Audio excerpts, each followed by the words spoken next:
আবিরের সাথে রোম্যান্সে মেতে উঠল পেখম। সম্পূর্ণ জানতে ভিডিওটিতে একটি লাইক করে প্রথম থেকেই দেখতে থাকো। গল্পের শুরুতেই দেখা যায় যে আবিরের জন্য খুবই চিন্তা করতে থাকে পেখম, আর মনে মনে ভাবে যত তাড়াতাড়ি সম্ভব আবিরকে আমি ঠিক ছাড়িয়ে আনবো, আবিরকে যে আমার ছাড়াতেই হবে। এর মধ্যে রন বসে বসে ভাবে, আচ্ছা পেখমের মাথায় ঠিক কি চলছে, এটাই তো আমি বুঝতে পারছি না। পেখম কি চাইছে সেটা আমাকে জানতেই হবে যত তাড়াতাড়ি সম্ভব। এরপর জিজ্ঞেস করে এমপ্লয়ীদেরকে, আচ্ছা পেখম আসেনি? আর তখনই পেখম চলে এসেছে আর বলে, গুড মর্নিং স্যার, আমি অনেকক্ষণ আগেই এসেছি, নিজের টেবিলেই কাজ করছিলাম। রনের আর একটা ছেলে বলে যে হ্যাঁ হ্যাঁ স্যার, ও অনেকক্ষণ আগে এসেছে, কাজ করছিল, খুব ভালো মেয়ে, একদম টাইম মেনটেন করে এসেছে। রন তখন বলে, এই জন্যই তো আমি ওকে এই কাজে রেখেছি। আমি জানি যে কে কোন কাজটা খুব ভালোভাবে পারবে আর পারবে না, সেই জন্যই পেখমকে দায়িত্বটা দিয়েছিলাম। এর মধ্যেই পেখম বলে, স্যার আমি একজন সাংবাদিক, আমি যদি টাইমলি সমস্ত কাজ ঠিকঠাকভাবে না করি তাহলে আর কে করবে বলুন তো, আমাকে তো করতেই হতো, তাই না? আর তখনই রন বলে, সে তো অবশ্যই, তুমি খুব ভালো, তোমার ভালো হবে, দেখো তুমি আরও চাকরিতে উন্নতি করতে পারবে। আর তখন পেখম বলে, হ্যাঁ সেটা তো করতেই হবে, তবে আমি একটা ইনফরমেশন পেয়েছি জানেন তো স্যার, আমি চাইছি আবিরের এই খবরটা আরও ভালো করে ইনফরমেশন জোগাড় করে সবাইকে বলতে। রন তখন বলে, তোমার যা ইচ্ছা তুমি করতে পারো, আমার তাতে কিছু যায় আসে না। রন মনে মনে ভাবে, এতক্ষণ তো পুলিশের পৌঁছে যাওয়ার কথা, কোনো খবর টবর পাইনি নাকি? হঠাৎ করে পাশ থেকে একটা ছেলে যাচ্ছিল কফি নিয়ে, আর সেই কফিটা কিছুটা পেখমের হাতের ওপর পড়ে যায়। আর তখন রন খুব রেগে যায় ওই ছেলেটার ওপর, পেখমের হাতটা ভালো করে ধরে টিস্যু দিয়ে মুছিয়ে দেয় আর বলে, একটা ঠান্ডা জেল নিয়ে এসো যাও।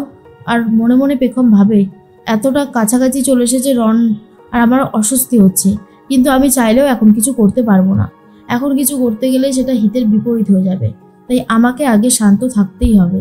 আমি যদি বাড়াবাড়ি করি সেটা কারোর জন্যই খুব একটা ভালো হবে না। রন তখন বলে, ঠিক আছে তো পেখম? পেখম তখন বলে, হ্যাঁ স্যার একদম ঠিক আছে।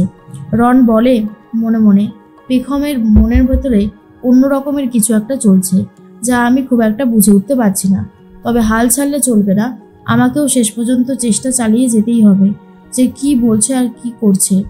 এরপরে আবির মনে মনে ভাবতে থাকে, কবে সে জেল থেকে বেরোবে, অনেক দিনই তো হয়ে গেল, কোনো আশার আলোই দেখতে পাচ্ছে না। আর তার মধ্যেই অভিতাজবাবু পেখমদের বাড়িতে খেতে গেছে আর সবাইকে এই খবরটা দিয়ে দিয়েছে যে আর কটা দিনের মধ্যে আবির বাড়িতে চলে আসবে আর বেকসুর খালাসও পেয়ে যাবে, আপনারা আর চিন্তা করবেন না।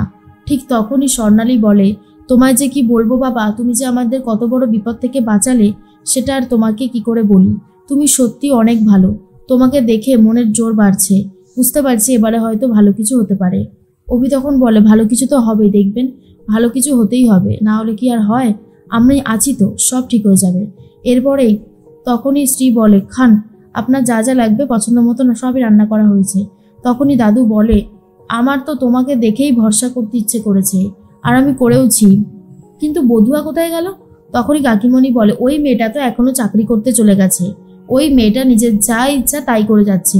কিন্তু স্ত্রী তো আর বলতে পারছে না কেন চাকরি করতে গেছে পেখম, কারণ স্ত্রী মনে মনে ভাবে পেখম তো বারণ করেছিল, তাই এখন সত্যিটা কোনোভাবেই কাউকে বলা যাবে না, আমাকে ধৈর্য ধরে থাকতেই হবে।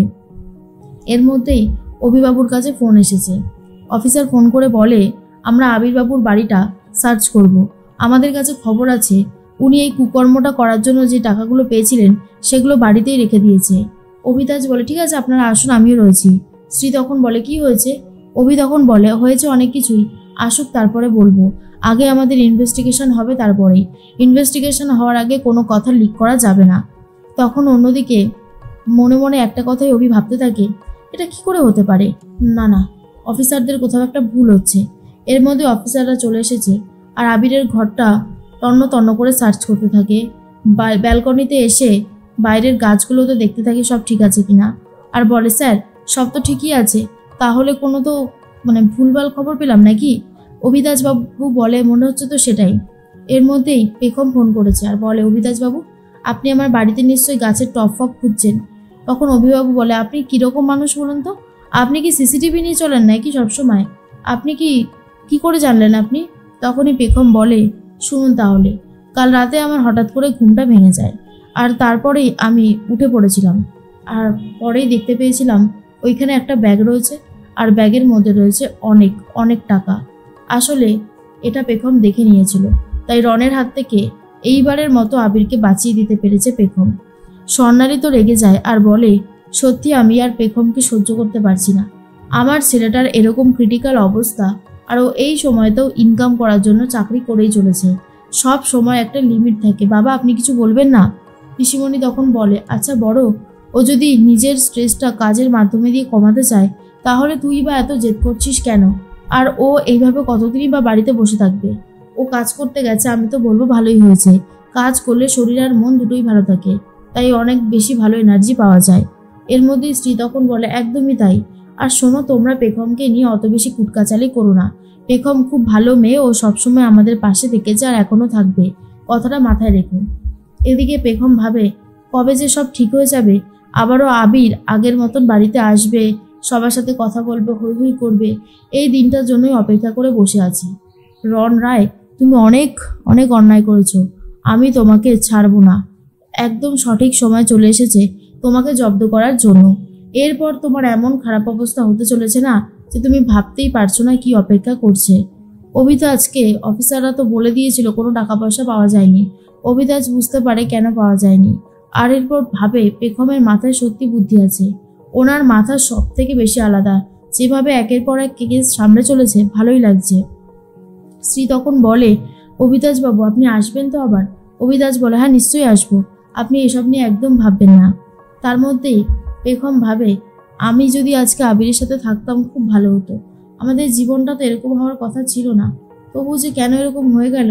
আবিরকে আমি বাঁচাবই, আবিরকে শাস্তি পেতে দেব না। আর ঠিক সেই মুহূর্তেই পেখম স্বপ্ন দেখতে থাকে আবির আর পেখম অনেক কাছাকাছি চলে এসেছে। আবিরের সাথে পেখমের রোম্যান্সটা জমে উঠেছে।